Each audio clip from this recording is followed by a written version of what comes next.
externo de la Agencia Nacional de España para la Evaluación y la Acreditación de la Calidad de la Educación Superior y especialista consultor de la OCDE para la Evaluación Internacional de la Educación Superior. Es autor de numerosos trabajos y ensayos y ha dictado cientos de conferencias en torno a la educación superior, la investigación científica, la evaluación de la educación y las competencias. Así recibimos con un fuerte aplauso al doctor Salvador Malo Álvarez, conferencista, director general de Educación Superior Universitaria. Bienvenido.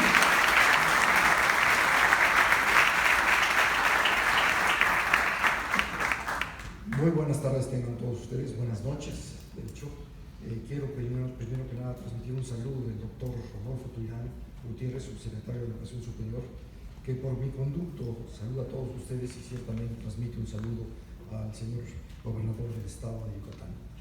Quiero agradecer al rector José de Jesús Williams la generosa invitación para estar aquí todos ustedes, para que nos reuniéramos aquí con todos ustedes y pudiéramos tener esta sesión del programa PIDES, del Programa de Prevención Integral de la Educación Superior.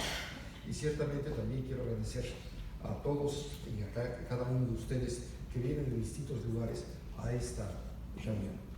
Le he intitulado a esta presentación, que es más que nada una reflexión sobre lo que venimos haciendo y lo que vamos a hacer. Le he intitulado 4 años de reflexión y trabajo colectivo en torno a aspectos centrales de la educación superior. Porque realmente esto es lo que hemos venido haciendo.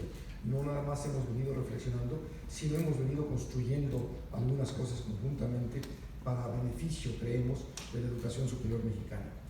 He planeado la plática presentándoles a ustedes, dividiéndole en 2 partes. La primera parte, si me das favor, la primera parte se dedica fundamentalmente a tratar de explicarles por qué estamos haciendo este ejercicio de reflexión. Sé que algunos de ustedes, quizá la mayoría, ha estado en las reuniones anteriores, pero también sé que tenemos personas que es la primera ocasión en que están con nosotros y creo que es conveniente siempre el poder explicar qué estamos haciendo y ciertamente explicarlo a algunos de los funcionarios de la Universidad Autónoma de Yucatán que nos acompañan en esta ocasión. Entonces, la primera parte se dedica a decirles a ustedes algo sobre la evolución y las dimensiones del sistema de educación superior mexicano, sobre la transformación que está pasando en el mundo de la educación superior y sobre la situación de México en relación a esa transformación. Eso creo que les dará a ustedes un escenario sobre el por qué necesitamos un ejercicio de reflexión y construcción como el que estamos llevando a cabo y llevaremos a cabo el día de ahora. Y ahí paso entonces ya al programa PIDES, al Programa de Prevención Integral de la Educación Superior, que siempre hemos dicho, lo he repetido muchas veces, de que es un programa en el que no se pide, sino se da. Es un programa en el que tratamos de todos de contribuir para mejorar la educación superior de nuestro país y a través de eso transformar en lo posible a nuestra nación.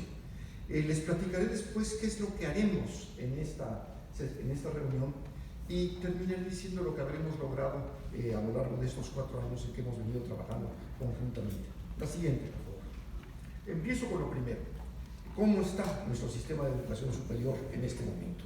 De hecho, aquí les dice cómo está en el ciclo, cómo estaba en el ciclo electivo 2017-2018.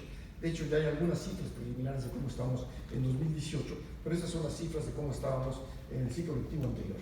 Por un lado, teníamos 3.763 instituciones de educación superior, particulares y públicas. El grueso de ellas son particulares. Verán ustedes que la mayor parte de las instituciones son particulares y solamente quizá una tercera parte o cuarta parte son públicas. Sin embargo, la matrícula está totalmente invertida. El grueso de la educación, de la matrícula de la educación superior está en las instituciones públicas, alrededor de un 65-66%, y otro 35-34% está en las instituciones particulares. El sistema trabaja un total de 372,000 docentes e investigadores. Ese es un número extraordinario. Démonos cuenta que ahí están todos ustedes y ciertamente muchas más, pero que representa probablemente uno de los grupos más fuertes y poderosos que tiene México. Hablaré más de eso después para hacer notar justamente el que de alguna forma se trata de un ejército, de un grupo muy importante de personas. Creo que se fue el sonido de alguna manera. Aquí puse el otro, aquí tengo otro.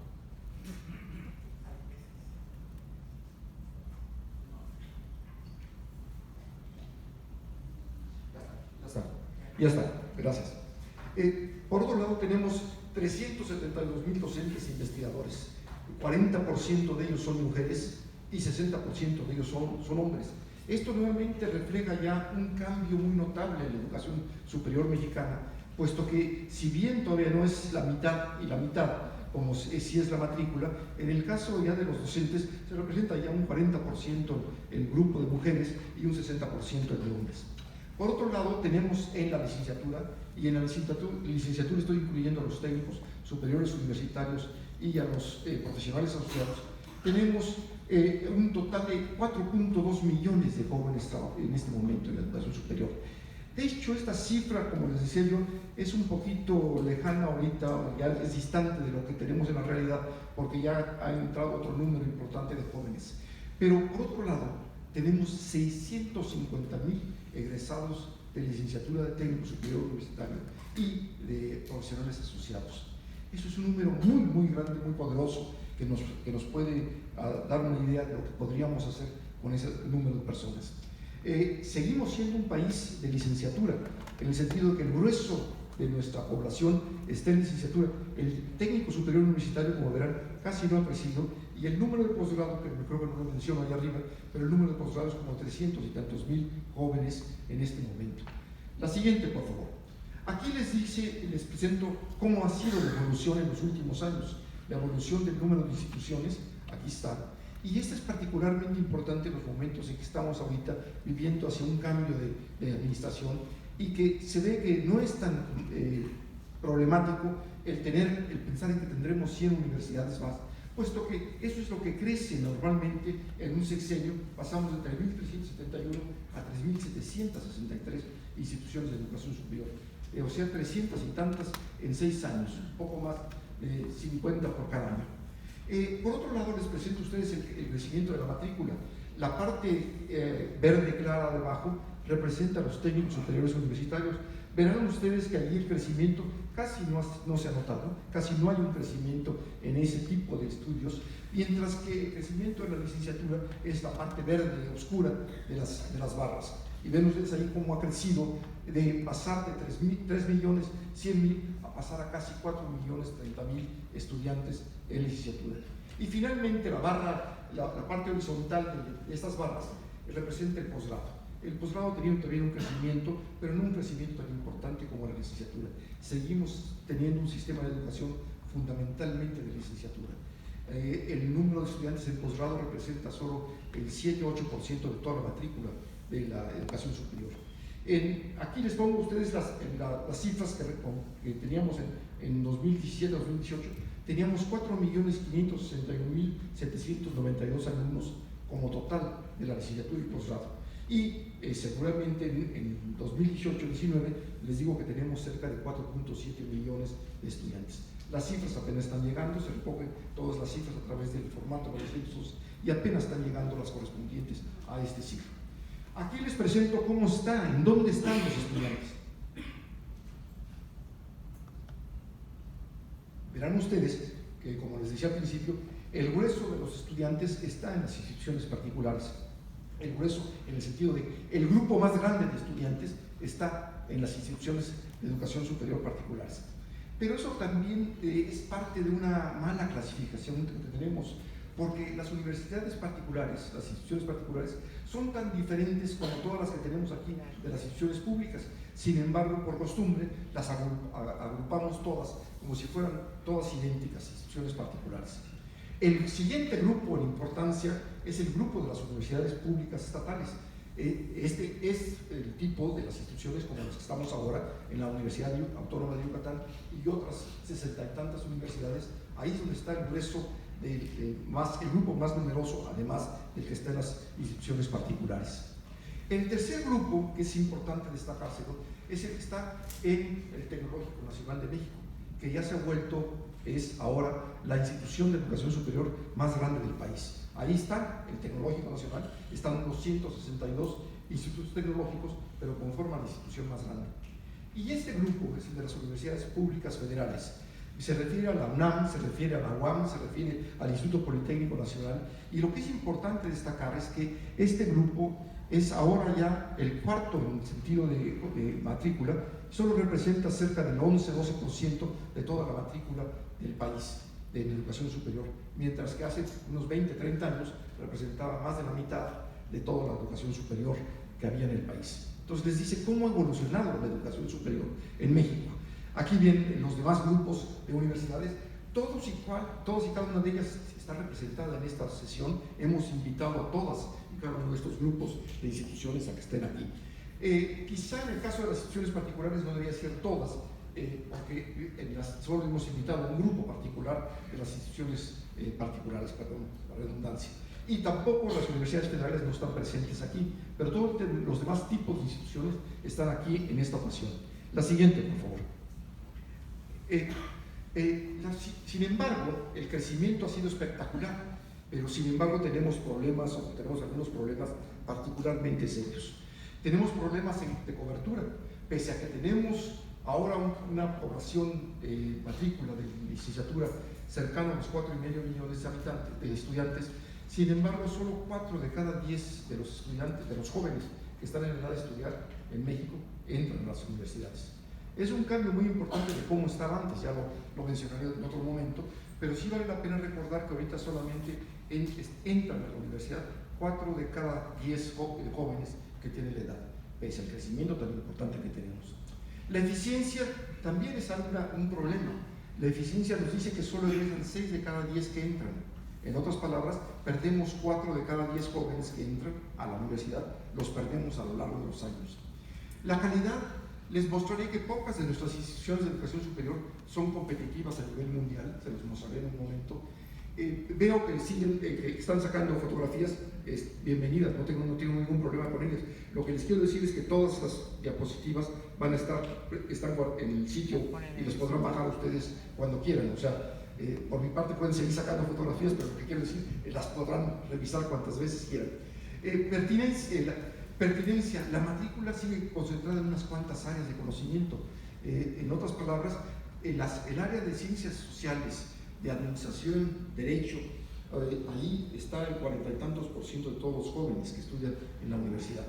La calidad, no se distingue la oferta educativa, la claridad, perdón, no es la calidad, la claridad. Lo que quiero decir con eso es que esta distribución que les presenté hace un rato de dónde están los jóvenes estudiando, no nos lleva a tener una claridad de realmente cuál es lo que hace la diferencia entre un tipo de institución y otra. No solo cuál es la diferencia entre las universidades públicas federales y las estatales, que en principio no hay ninguna diferencia, sino más importante aún, cuál es la diferencia entre una universidad tecnológica y una universidad pública estatal, o cuál es la diferencia entre el Tecnológico Nacional de México y una universidad, o cuál es la diferencia entre lo que hacen las universidades pedagógicas y las escuelas normales, y así sucesivamente. No hay claridad, no sabemos qué ofrecer a los jóvenes de una forma tal que lo entiendan no solo ellos, sino también lo entiendan sus padres. Seguimos esperando que todo el mundo entienda qué es lo que se trata en la licenciatura de cualquiera de las áreas y que lo sepan los padres y que lo sepan los jóvenes, sin darnos cuenta que no hay claridad en eso. Por otro lado, tenemos problemas de coordinar a miles de instituciones educativas, muchas de ellas autónomas y muchas de ellas distribuidas a todo lo largo de la República. ¿Cómo podemos coordinar a todas ellas para que tengamos un esfuerzo que de alguna manera lleve a que no se sumen vectores de una manera tal que el resultado sea cero, sino que realmente podamos ir avanzando en beneficio de la educación superior? La planeación sigue dándose sin reglas claras en cuanto a objetivos y áreas, en cuanto a colaboración entre instituciones, en cuanto a las metas que podemos ponernos nosotros para poder avanzar en materia de educación superior. Y la evaluación se da, y lo mostraré después más adelante, generalmente se hace la evaluación de insumos y en ocasiones de resultados, pero muy poco de procesos, y como trataré de mostrarles a ustedes, en este momento lo más importante quizá sean los procesos. No es que los insumos no sean importantes, no es que los resultados no sean importantes, pero por la forma que está transformándose la educación superior, podría ser más importante que diéramos también atención a los procesos. La siguiente, por favor. Lo que voy a tratar de hacer ahora es decirles a ustedes cómo se está transformando en una o dos láminas, ¿Cómo se está transformando la educación superior en el mundo? Me refiero a la educación que está en el resto del mundo, no me referiré en particular a la educación mexicana. En primer lugar, lo que les dice allá arriba, esa portada, es que cada día crece el número de personas que entran en la educación superior, no solo en México, sino en el mundo. En México, claro que ha crecido, yo me uso siempre como vara de medir para explicarles que en el tiempo en que yo era estudiante a la fecha, la educación superior de México se ha multiplicado por 90 veces y que hemos pasado de tener un 2% de los jóvenes que estaban en edad en las universidades, que es lo que sucedía cuando yo estaba en la universidad. Solamente el 2% de los jóvenes que teníamos de edad correspondiente para estar en la universidad estábamos en la universidad. Ahora tenemos 39%, 40%, y además la población se ha triplicado 3 veces. Y sin embargo, lo que les digo, eso, lo que les trata de decir esta lámina, eso no es una peculiaridad que distinga a México del resto del mundo. Todo el mundo está creciendo en materia de educación superior. Cada vez hay más y más estudiantes en educación superior y por lo tanto cada vez el mundo cuenta con más y más profesionales que salen de las aulas de educación superior. La siguiente lámina lo que les dice es que en el mundo actual ya no se puede decir que terminamos de estudiar cuando terminamos nuestra licenciatura y salimos con el título de la universidad. Hoy estuvimos en una ceremonia en que se estaba dando justamente un título a un universitario y sin embargo lo que quiere decir eso es que eso no quiere decir que ya la persona pueda dejar de estudiar, sino por el contrario, que la dinámica del conocimiento, la dinámica del mundo, la dinámica de los cambios que se están dando en las ocupaciones y los sectores de trabajo, en las áreas de trabajo, hace que todos tengamos que seguir estudiando eternamente. Es decir, que ya todos, y por eso la gráfica lo que presenta es que los niños están estudiando, pasan a ser jóvenes y terminan todavía de ancianos y siguen estudiando porque tenemos que seguir estudiando para poder estar al día de lo que está pasando en el mundo. Y esta es la portada del informe de 2009 de la UNESCO en que se presenta lo que es el estado del arte de la educación superior en el mundo. Y ahí lo que dice es esta portada, y al principio, las primeras palabras del estudio, lo que dice es que está ocurriendo una revolución académica sin precedentes en la educación superior en el mundo. Y se están refiriendo a la educación superior del mundo, no a la de México. Están diciendo, está ocurriendo una revolución académica total, en tanto en lo que se enseña como en las formas en que se enseña, y que ese cambio ya estaba dándose en el año 2009, que es cuando salió este informe. Hay muchas razones para todos estos cambios, hay muchas fuerzas que están incidiendo en por qué está cambiando la educación superior. Yo he escogido las dos que me parece que son las más fuertes y que han impactado en mayor medida los cambios en la educación superior. La primera, la de arriba, es la que produjo, es la portada de un libro de la Academia Nacional de Ciencias de los Estados Unidos, en que lo que se llamaba Educación para la Vida y el Trabajo. Y lo que nos decía es que algo que también sabíamos de tiempo atrás, pero que no lo transformamos hacia nuestras enseñanzas, no lo transformamos hacia la educación superior. Lo que nos dice ese libro es que el aprendizaje, las personas aprendemos con una combinación de 3 dominios: el dominio cognitivo, el dominio social y el dominio personal. O puesto en la forma que ellos lo dicen, es el dominio cognitivo, el intrapersonal y el interpersonal. Y que todos aprendemos con una combinación de esos 3 dominios única, que ninguno tenemos la misma combinación, ninguno usamos la misma combinación. Y que por lo tanto lo que tenemos que darnos cuenta es que eso de enseñarles lo mismo a todos y enseñárselos de la misma manera a todos es algo que realmente no va con la forma en que las personas aprenden, con la forma en que las personas aprendemos, y que tenemos que encontrar formas en que podamos darle a cada persona, a cada joven, a cada estudiante, una manera para que encuentre su particular forma de aprender. Esto es una transformación muy fuerte que llevó en muchas ocasiones a muchos mecanismos de información y de formación de jóvenes que se difundieron por todo el mundo, en particular que se ha llamado el de enseñar por competencias, o enseñanza basada en competencias. Y que de alguna manera creemos que eso es ajeno a la parte académica, a la parte universitaria, cuando que en otros lados eso ciertamente ya se asimiló como parte de las enseñanzas universitarias. La otra gran fuerza es que las tecnologías digitales se han convertido en el facilitador central del aprendizaje. Todas las transformaciones en la educación en todas partes del mundo están siendo potenciadas, están siendo transformadas, están siendo mediadas por tecnologías digitales. Y que por lo tanto tenemos que pensar en que eso es una de las características centrales de la educación superior del momento. No es que las tecnologías sean la educación, insisto en eso, o debo insistirlo, las tecnologías digitales son un instrumento, pero son un instrumento tan poderoso que resulta absurdo que no podamos realmente aprovecharlas y hacer de ellas un facilitador para que muchos más puedan estudiar. De hecho, lo que empezó a suceder es que lo que se insistía, es que se ha insistido en los últimos años, es que nos demos cuenta que las personas aprendemos no solo como resultado, mejor dicho, no fundamentalmente como resultado de las enseñanzas, sino como resultado de un entorno social que favorece el aprendizaje, que favorece el que las personas busquen y quieran tener mayores conocimientos. Y la otra, que también lo pongo en una portada, y que por lo tanto lo que tenemos que hacer es más visible, más claro, que tenemos que mostrar cómo estamos enseñando y cómo están aprendiendo las personas, que tenemos que hacer que nuestras enseñanzas sean comprensibles para todos y sean evidentes. Y la última que pongo es una portada de 2014 de esta revista, del Economist, que nuevamente habla de las universidades del mundo, no habla de las universidades de México, está hablando de las universidades importantes en todo el mundo, de las universidades de Cancún, o de la Universidad de Stanford, o de la Universidad de Harvard, o de la Universidad de Cambridge, o de Oxford.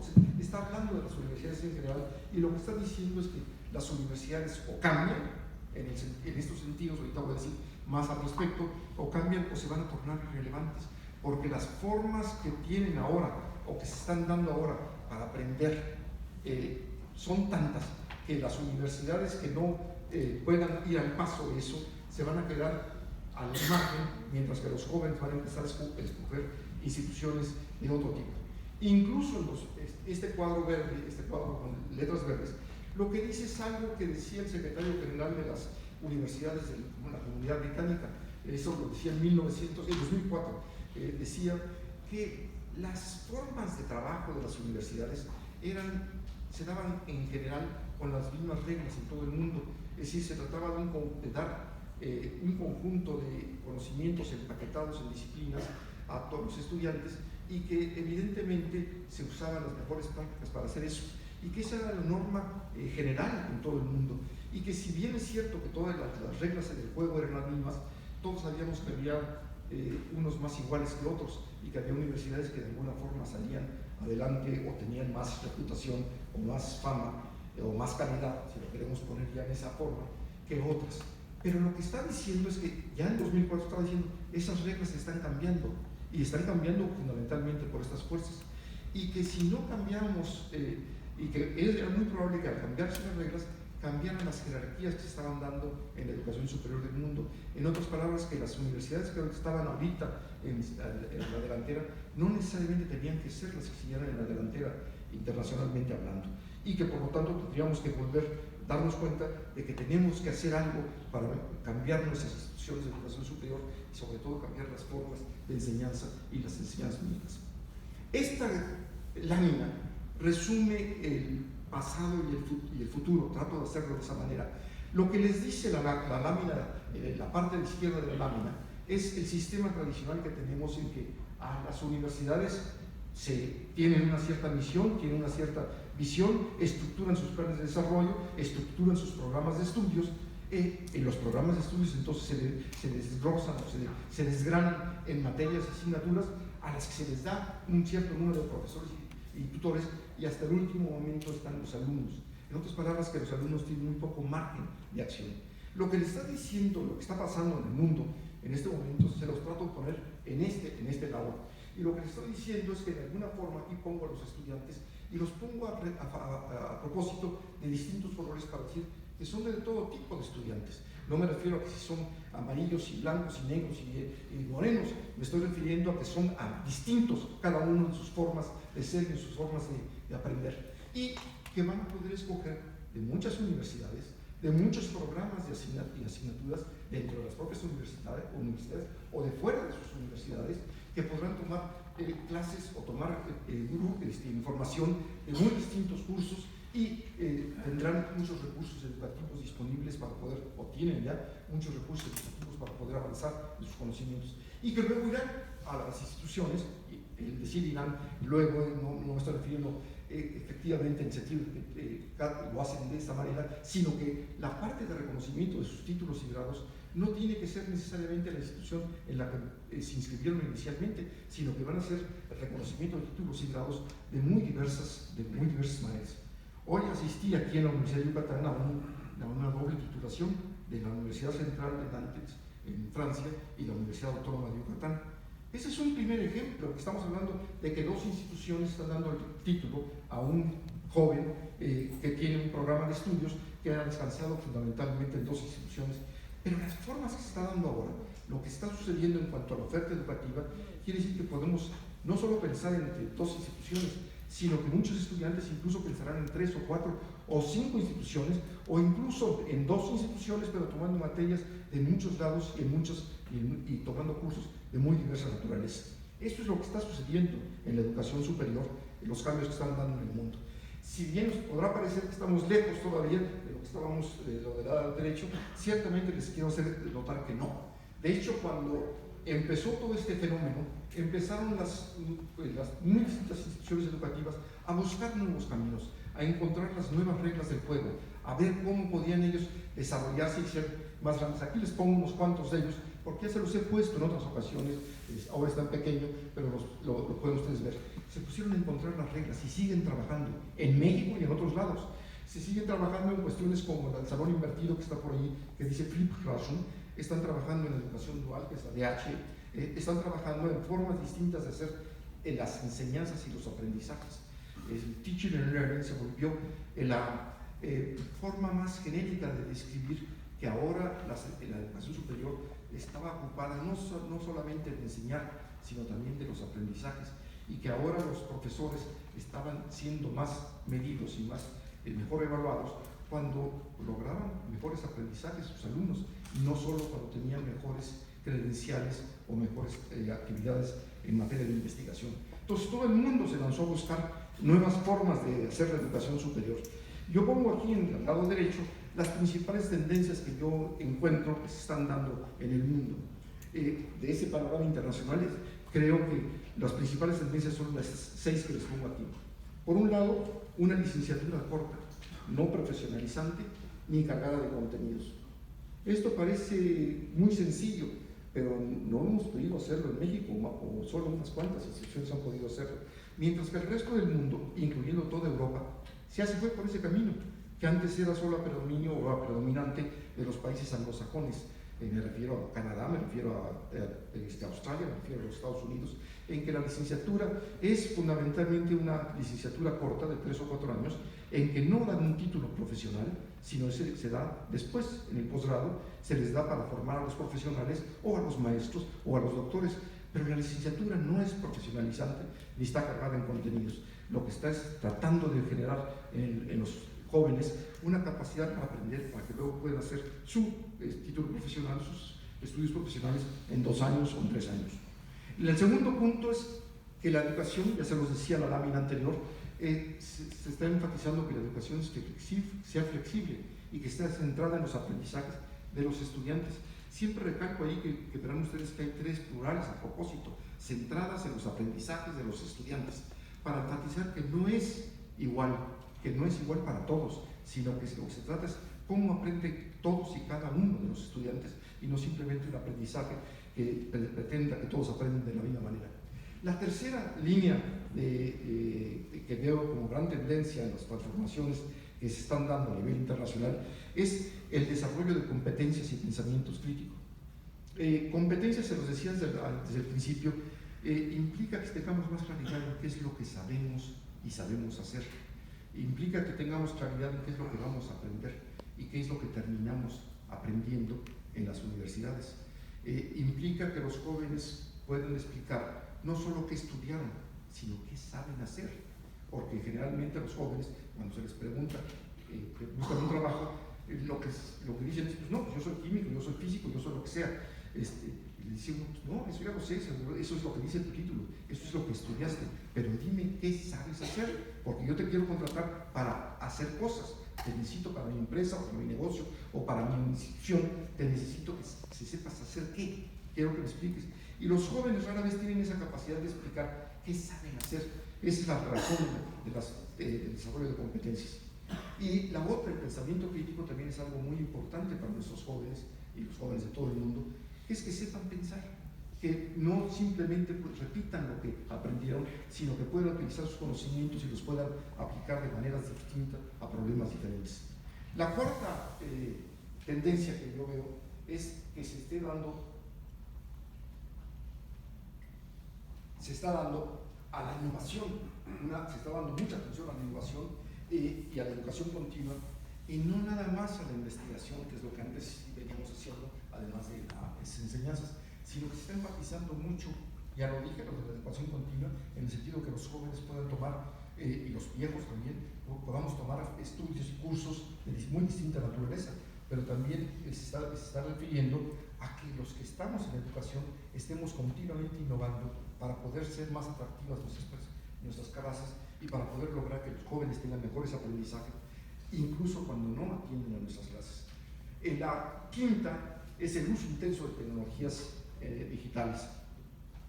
Se trata de que los jóvenes y los profesores usemos las tecnologías para el proceso de enseñanza-aprendizaje, no simplemente que tengamos las tecnologías para nuestra vida diaria. Todos usamos los teléfonos inteligentes, yo creo que ya todos usamos de alguna forma la computadora, pero la pregunta es si la estamos utilizando en nuestra interacción con los jóvenes, si estamos haciendo que en los procesos de enseñanza-aprendizaje se estén utilizando las tecnologías digitales. Y yo creo que ahí la respuesta es que rara vez hacemos eso. Si pensamos que ellos van a hacerlo, que los jóvenes van a hacerlo, porque generalmente son ya nativos digitales, pero la verdad es que todavía no insistimos en que ellos hagan un uso intenso de las tecnologías digitales, cuando las tecnologías digitales están permeando todas las actividades del ser humano en este momento. Y por otro lado, que también tenemos que dar una atención importante a los contextos reales, que los jóvenes quieren saber para qué les sirve lo que están aprendiendo, para qué les sirve lo que sea que estén aprendiendo. Quieren que se las sitúen en contextos reales, en que les digan esto se sirve para esto, para lo otro, y que se los puedan explicar de una manera clara. Y finalmente, la última es algo que parece una perogrullada, algo que todos sabemos, pero que en el fondo no se da, que es que logremos involucrar a los estudiantes en su educación. Esto significa que les hagamos notar, les hagamos ver que se trata de su educación, no de la nuestra, no de los profesores ni de las universidades, sino la de ellos. Y que si ellos no se comprometen y no le ponen parte suya al proceso educativo, los únicos que van a salir perdiendo son ellos. Y también implica que logremos enganchar a los estudiantes justamente en las distintas cosas que les queremos enseñar y que queremos que aprendan. Pero en todas ellas, si se dan cuenta, en todas estas, el rol de los profesores, el rol del profesor, de la profesora, ha cambiado significativamente. Ya no es el rol tradicional, ya no son los proveedores de información.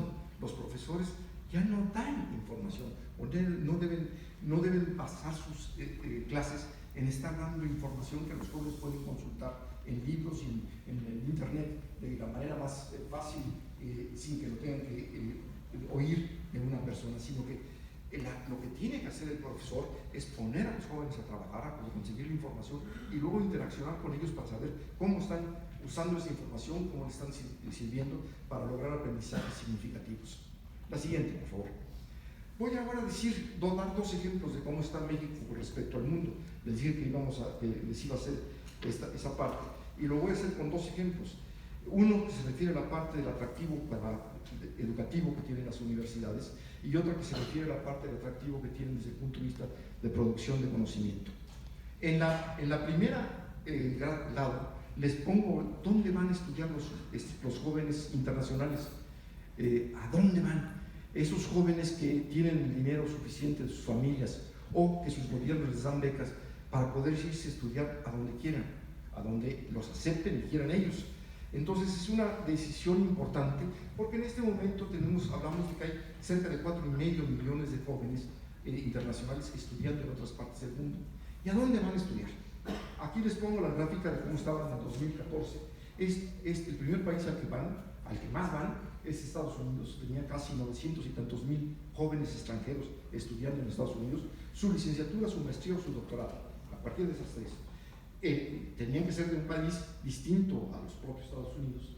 El siguiente en ese momento era el Reino Unido, el siguiente era Australia, el siguiente era Rusia, el siguiente era Francia, el siguiente era Alemania, y así sucesivamente. Vean ustedes que el primer país latinoamericano que aparece es Brasil, que Brasil tiene cerca de 200 millones de habitantes, y el siguiente era México. Pero aquí ustedes vean cuántos tenían. Brasil tenía 19.855 y México 12.654 para ese año, en comparación con 900.000 o con 300.000 o 400.000, lo que sea. México tenía ese número. Pero una comparación más real es dividir ese número entre la población, porque ¿cómo podemos comparar a Australia con México? Si Australia tiene 30 millones de habitantes y México tiene 129, casi 130. Es decir, ¿cómo podemos comparar? ¿O cómo podemos comparar a Suiza con México o con Estados Unidos? Entonces, hice el ejercicio de dividir por el número de habitantes y entonces sale el número de estudiantes extranjeros que tienen por cada 100.000 habitantes. Y entonces aquí ustedes vean que el orden ya se cambió. Aquí el primer lugar es Australia. Australia tiene 1.300 estudiantes extranjeros por cada 100.000 habitantes. Y el siguiente es Nueva Zelanda. Y siempre me gusta decir, dense cuenta que estos dos países están lejísimos. Australia es un continente en el otro lado del mundo, y Nueva Zelanda es un par de islas que están a 3 horas de vuelo de Australia, y es su país más cercano. Y sin embargo Nueva Zelanda absorbe a 1.155 estudiantes extranjeros por cada 100.000 habitantes. Vean ustedes que Estados Unidos ya cayó acá. Estados Unidos, que está ya representado el país más grande, aquí representa 282 por cada 100.000 habitantes, porque en comparación con Australia y Nueva Zelanda, Estados Unidos tiene una población de 300 millones de habitantes. No es lo mismo que Australia, que tiene 30 millones de habitantes, o Nueva Zelanda, que tiene 10 millones de habitantes. Y vean ustedes qué pasa con los demás países.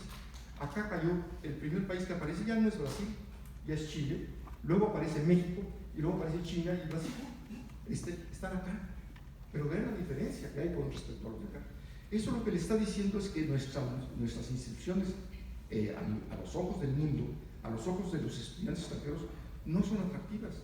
No, es raro que suceda lo que sucedió hoy en la tarde, en la noche, que estamos viendo. Estuve presente en la graduación de un muchacho de Francia en la Universidad Autónoma de Yucatán, que vino a estudiar aquí, un francés, a sacar una ingeniería. Esto lo que está diciendo es que México como país no es atractivo para la educación superior. Eso no quiere decir que no haya universidades atractivas. Ya mencioné el caso de la Universidad Autónoma de Yucatán, pero son pocas las universidades que tienen atractivo para los estudiantes extranjeros. La siguiente, se refiere al atractivo desde el punto de vista del otro gran peso que tienen las universidades, que son el que tienen allí los conocimientos de avanzada, en ellas se dan los conocimientos de más importancia desde el punto de vista internacional. Y aquí sí les pongo la gráfica en orden, por eso les puse número, porque la anterior había escogido los países, nada más para ilustrar esto. En esta no, en esta se los pongo en el orden de importancia. ¿Qué les pongo? ¿Qué es lo que le grafico? Ya está la fuente, que es la UNESCO, en el 2014. Lo que les estoy graficando es el número de publicaciones científicas que tiene cada país. Y vean ustedes, nuevamente Estados Unidos en primer lugar, con publicaciones científicas, seguido de China, seguido de Alemania, seguido del Reino Unido, seguido de Japón, efectivamente, gracias, Francia, etc. Ahí están los demás países. Nuevamente, aquí aparece Brasil, es el primer país latinoamericano que aparece, y luego aparece México por acá, aquí está México, y luego aparece aquí Argentina y acá Chile. Son los 4 países que aparecen entre los primeros 40 naciones. Nuevamente se da uno cuenta que las diferencias son muy importantes en cuanto a publicaciones. Mientras aquí estamos hablando, para usar Brasil, estamos hablando de 30.000 publicaciones al año, allá estamos hablando de 1 millón, ¿cuántos son? No sé, 300.000 publicaciones al año, 10 veces más. Pero nuevamente no estamos tomando en cuenta que son países de diferente tamaño. Entonces volví a hacer el mismo ejercicio que el anterior. Dividí el número de publicaciones por los habitantes. Y entonces nos damos cuenta que la situación cambia de manera muy radical. Vemos en primer lugar que el país que tiene más publicaciones por cada 100.000 o por cada millón de habitantes es Suiza. El siguiente es Dinamarca. El siguiente es Suecia. Sí, Suecia, ¿verdad? El tercero es, aquí no veo, el cuarto es Noruega. El quinto es Finlandia. El sexto es Australia. El séptimo es Singapur. El octavo es Irlanda. El noveno, así. Se dan cuenta de una cosa curiosa. Los países que tienen aparentemente una mayor productividad científica, una mayor creatividad, son países que no necesariamente son los grandes países en tamaño de población, pero sí todos ellos son países que de alguna forma asociamos con un alto nivel de bienestar, no solo económico, sino en general, social y demás, todos ellos. Es decir, salen simplemente de las cifras. México aparece, se va hasta acá. Y entonces lo que le está diciendo esto, nuevamente, es que nuestra producción científica, nuestra creatividad, nuestra productividad todavía deja mucho que desear, porque esto es por cada 100.000 habitantes o por cada millón, este número, no recuerdo si lo dice por cada millón o por cada 100.000, pero no importa, ya es números relativos. Entonces lo que está diciendo es que en forma relativa tenemos una producción muy diferente de la que tienen otros países que consideramos punteros como son todo este año. La siguiente, por favor. Entonces, al ver esto, lo que les digo es que nuestro sistema, frente a otros sistemas del mundo, otros sistemas de educación, frente al paso del mundo, frente a las necesidades locales y las nacionales que existen, nuestro sistema se percibe ineficiente, sus enseñanzas poco pertinentes y sus investigaciones localmente irrelevantes. Nuevamente, perdón que ponga el acento en lo negativo, eso no quiere decir que no tengamos grandes investigadores ni grandes instituciones. Lo que quiere decir es que en conjunto el sistema no parece tener esa fuerza. Y en particular nuestras enseñanzas parecen, si no detenidas en el tiempo, sí más cerca del pasado que del futuro o que del presente que queremos impulsar. Eso nos llevó a reflexionar que qué podríamos hacer, qué deberíamos hacer para tratar de involucrar a todas las instituciones de educación superior a reflexionar sobre estos puntos.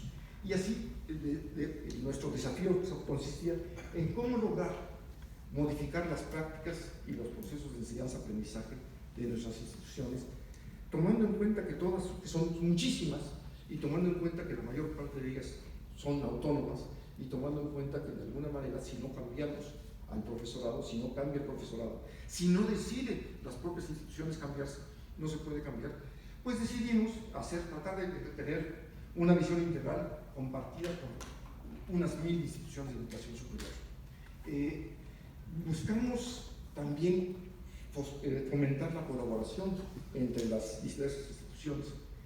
Buscamos que hicieran una reflexión conjunta sobre el futuro de la educación superior mexicana frente a las del mundo y que eso propiciara transformaciones autodecididas por los propios participantes, por las propias instituciones, por las propias comunidades autodecididas sobre sus formas de enseñanza y aprendizaje, y que eso llevara a transformar la educación superior mexicana. Y así surgió PIDES, el ejercicio colectivo de reflexión y construcción.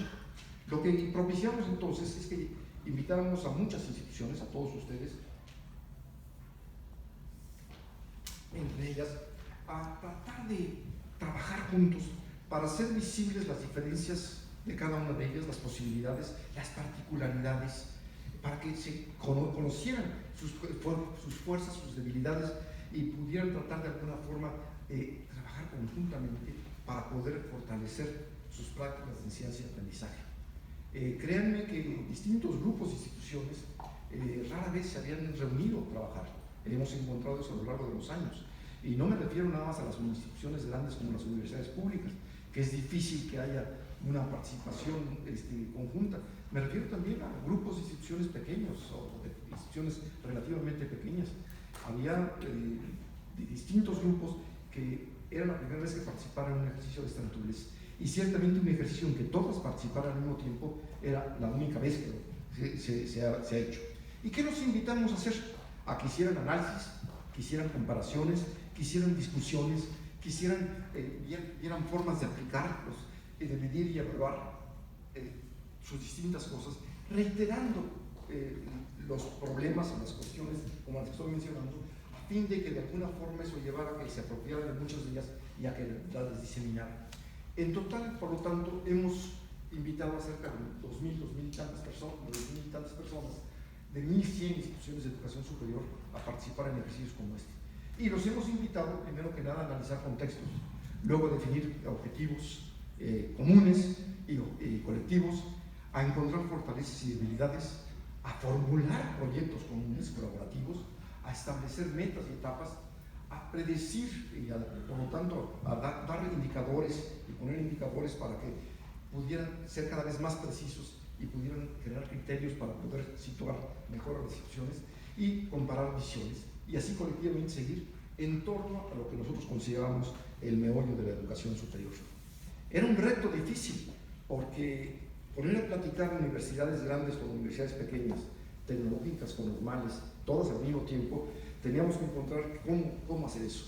Y la forma que lo hicimos es rompiendo este diálogo en 8 sesiones, una de las cuales es esta, en 8 sesiones, porque no podríamos platicar con 1.200 instituciones o 1.100 instituciones a la vez, sino lo rompimos en 8 sesiones y los hicimos trabajar, los invitamos a trabajar, y lo han hecho, a trabajar conjuntamente sobre cuestiones como la cobertura, la calidad, el aprendizaje, la educación continua, la educación de investigación, las tecnologías digitales y, ya no sé cuál es la que me faltó, la pertinencia de las prácticas de enseñanza.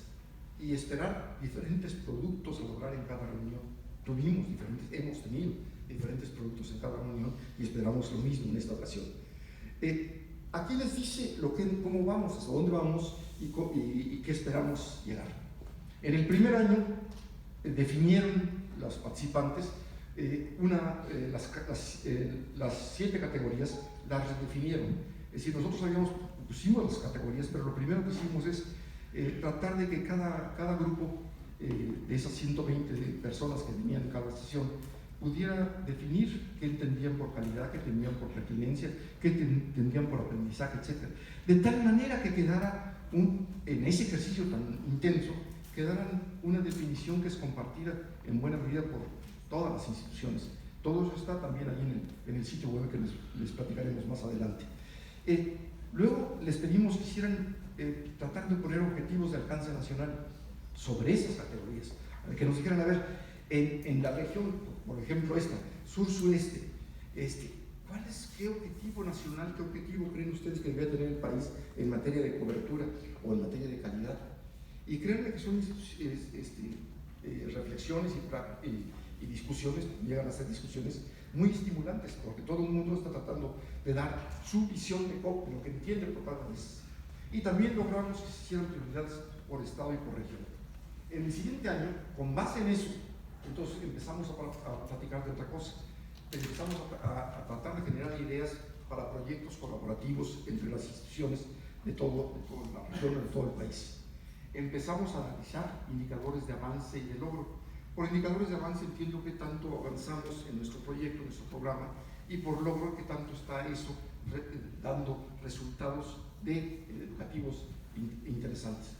Y allí nos dimos cuenta de la necesidad que teníamos de hacer una encuesta, que es la que se refirió el señor director de Educación del Estado, hace un momento, Rodríguez. En la encuesta 3 meses decidimos que había que hacer una encuesta, porque no teníamos suficiente información sobre los procesos educativos. Sí tenemos mucha información sobre los insumos. Por los insumos me refiero a cuántos estudiantes hay, en qué áreas, en qué instituciones, cuántos son hombres, cuántos son mujeres, en qué niveles de estudio están, etc. Esa es la información, tenemos muchísima información, incluyendo el número de profesores, el número de computadoras o el número de libros en las bibliotecas. Hay mucha información. También tenemos mucha información sobre qué es lo que producen esas universidades, cuáles son los resultados, cuántos egresan, en qué áreas, a qué niveles, etc. Pero nos dimos cuenta que no teníamos información sobre justamente lo que estamos hablando, qué es lo que entendemos por educación. No teníamos información sobre cuáles son las prácticas de enseñanza y de aprendizaje, que todos hablamos de tutorías, pero ¿qué es lo que cada institución entiende por tutorías? ¿Qué es lo que esperan, qué es lo que demandan, qué es lo que usan? Y como eso puede ser cualquier cosa, cuántas horas se dedican los jóvenes en la biblioteca o a los libros, cuántas veces usan las tecnologías, para qué las usan, cómo. Los profesores de veras enseñan otro idioma, cuánto lo aprenden o cuántos estudian otros idiomas, y así sucesivamente. Y entonces realizamos la encuesta 3MEX, preparamos una encuesta 3MEX que se contestó por 600 de las 1.100 instituciones, por 20 y tantos mil profesores y por 45.000 estudiantes, porque hicimos la encuesta en 3 niveles: a los directivos de las instituciones, a los profesores y a los estudiantes. Y les preguntábamos lo mismo, nada más preguntábamos la fraseado de manera diferente para que pudiera tener sentido para cada uno de los grupos a los que estábamos dirigidos o dirigiéndonos. Pero la razón de hacer eso no era nada más ver si, o mejor dicho, no era ver si los directivos decían verdades o mentiras, o los profesores. No, la razón de que hicimos esas preguntas es porque teníamos que ver y queríamos ver cómo habían llegado las distintas prácticas de enseñanza y aprendizaje a los distintos niveles. Un rector, un director puede tener la mejor intención y crear un programa particularmente interesante desde el punto de vista educativo, pero ¿cuánto de eso llegó realmente a los profesores? ¿Cuánto de ese programa están utilizando los profesores? Y de eso, ¿cuánto llegó a los estudiantes? Y creíamos que era importante tener esa visión de qué es lo que realmente está pasando en México. Entonces hicimos esa encuesta.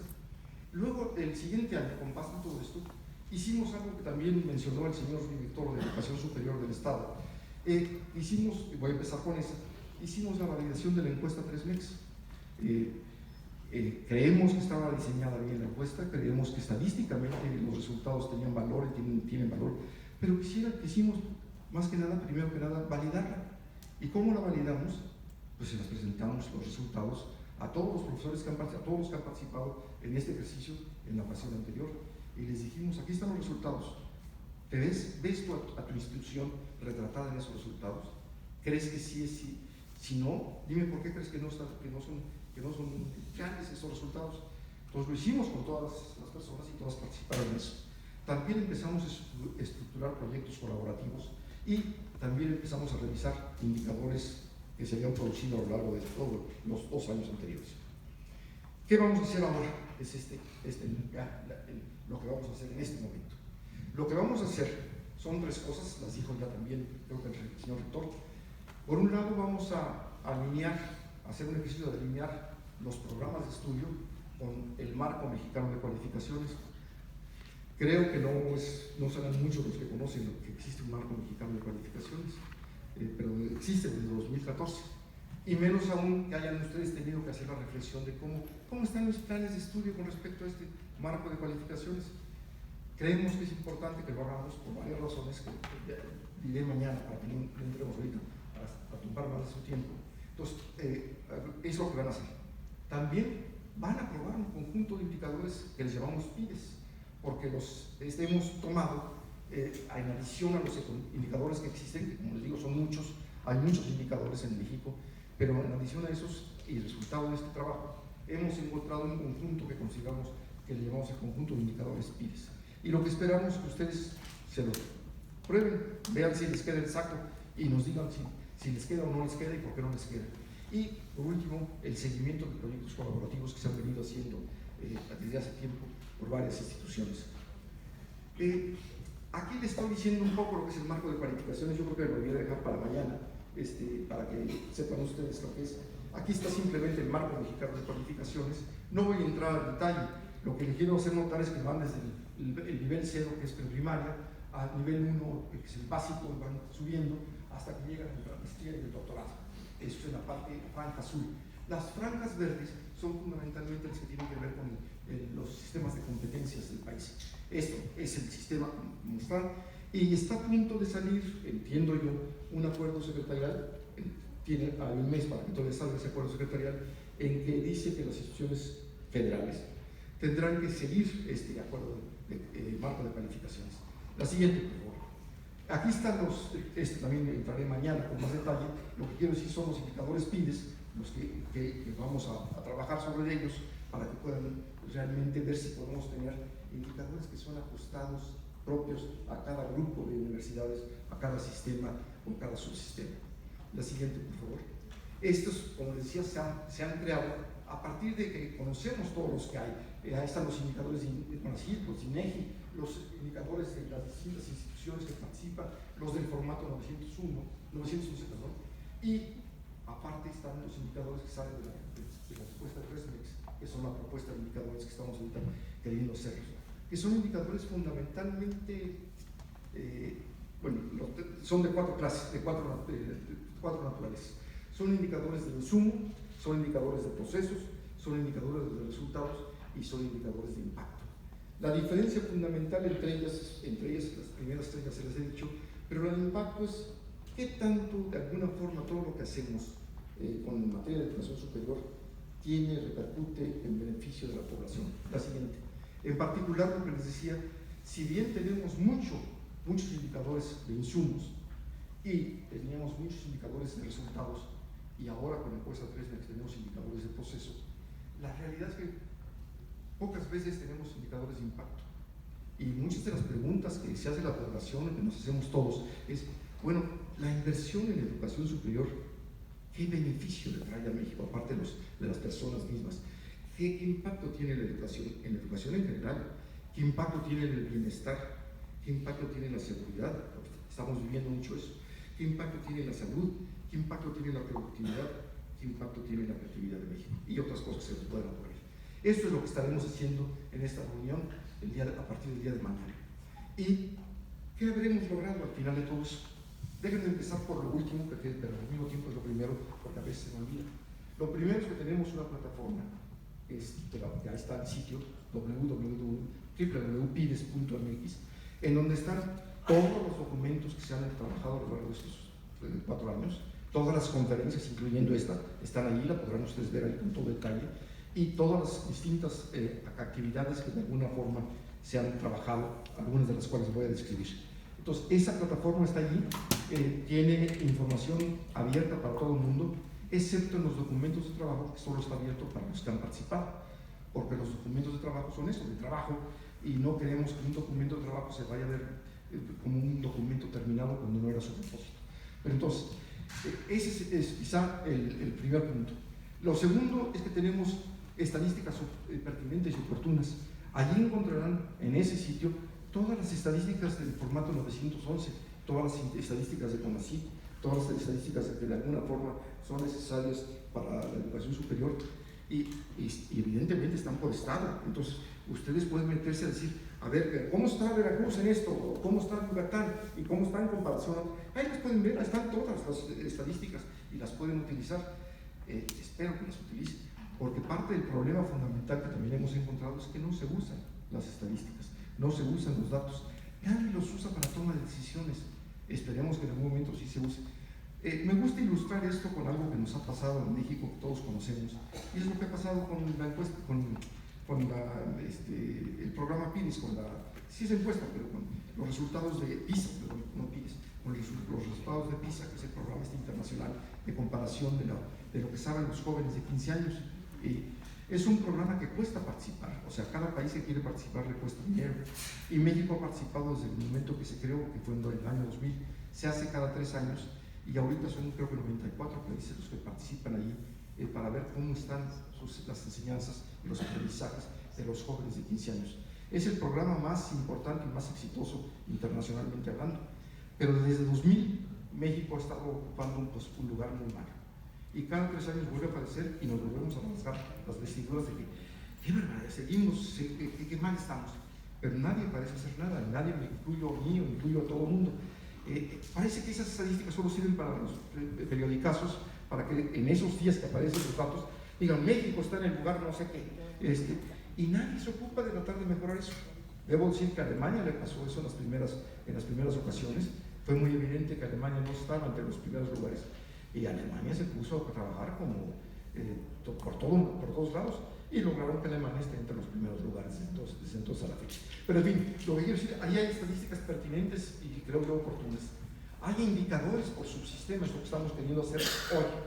A partir de mañana habrá indicadores por subsistemas, que son indicadores que pueden ustedes utilizar para compararse, para saber no es para decir, todos tenemos que estar iguales, es al contrario.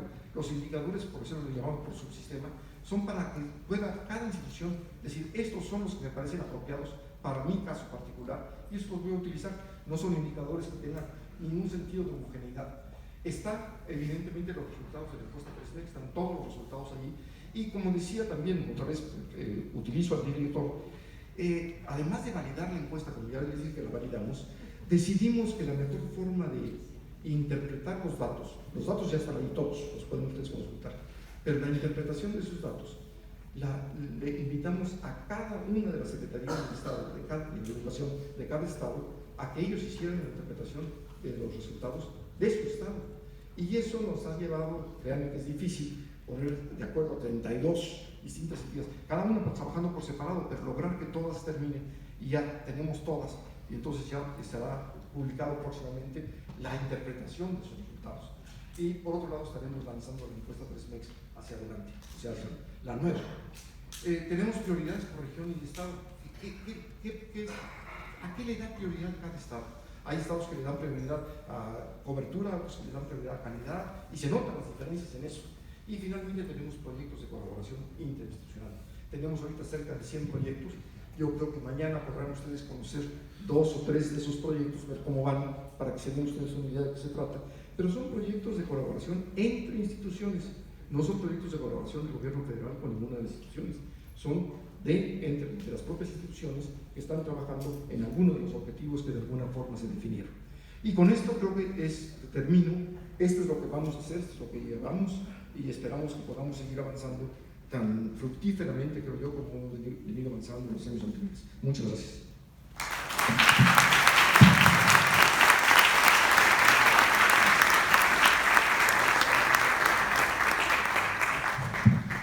Muchas gracias. Fuerte el aplauso para el doctor Álvarez.